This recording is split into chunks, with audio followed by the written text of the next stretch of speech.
21 நாள் சாப்பிடு. 10 நாள் கழிச்சு ஒரு முடி கொட்டாது. கண்ணாடி கிண்ணம் எடுத்துக்கோ, 1/2 லிட்டர் தண்ணி ஊத்து, ஃபுல்லா கருவேப்பிலை போடு, காலையில 6 மணிக்கு எழுந்துக்கோ. இதை அப்படியே இலையோட மெட்டல்ல டிரான்ஸ்ஃபர் பண்ணு, அடுப்புல வை, கொதிக்க விடு, ஒரு கண்ணாடி டம்ளர்ல வடிகட்டு. கருவேப்பிலை எடுத்துக்கிட்டா முடி கொட்டுறது சரியாகுமா ஆகாதா, இதுல என்னென்னதான் இருக்கு அப்படின்னு தெரிஞ்சுக்கணும்னா வீடியோ ஃபுல்லா பார்த்துட்டு சப்ஸ்கிரைப் பண்ணி உங்க ஃபேமிலி டாக்டர். இப்போ முடி கொட்டுறது அயன் சத்து கம்மியாக இருக்கனால முடி கொட்டுச்சுன்னா கருவேப்பிலை தாராளமாக எடுத்துக்கலாம். அதில் அயன் சத்து அதிகமாக இருக்குது. ஸோ ஹேர் ஃபாலை கம்மி பண்ணும். செகண்ட், வயசாகாமல் இருக்குன்னு நீங்கள் நினச்சி இதை எடுத்தீங்கன்னா இதில் இருக்க ஆன்டி ஆக்சிடென்ட்ஸ், ஃபினால்ஸ் இதெல்லாம் செல் டேமேஜ்லேருந்து ப்ரிவெண்ட் பண்ணுங்க.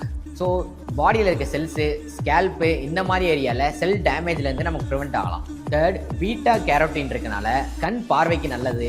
ஃபோர்த், விட்டமின் பி காம்ப்ளெக்ஸ்லாம் அதிகமாக இருக்கனால நரம்போட செயல்திறன் அதிகமாகும், மெட்டபாலிசம் நல்லா அதிகமாகும், பிரெயின் டெவலப்மெண்ட் நல்லா கிடைக்குங்க. இதில் கால்சியம் இருக்கனால போன் ஸ்ட்ரென்த்து, மசில் ஃபார்மேஷன்லாம் நல்லா நடக்கும். சிக்ஸ்த், ஃபைபர் அதிகமாக இருக்கனால கட் ஹெல்த்து நல்லாவே இருக்கும். ஸோ ஓவராலாக நம்ம தோலுக்கு, தலைமுடிக்கு, பிளட்டோட ஹெல்த்துக்கு எல்லாம் நல்லாவே சப்போர்ட் பண்ணுங்க. இந்த மாதிரி கருவேப்பிலையே சாப்பிட மாட்டேன்னு சொல்கிறவங்க ஃப்ரெண்ட்ஸ் அண்ட் ஃபேமிலிக்கு ஷேர் பண்ணி டிப்ஸ் கொடுங்க.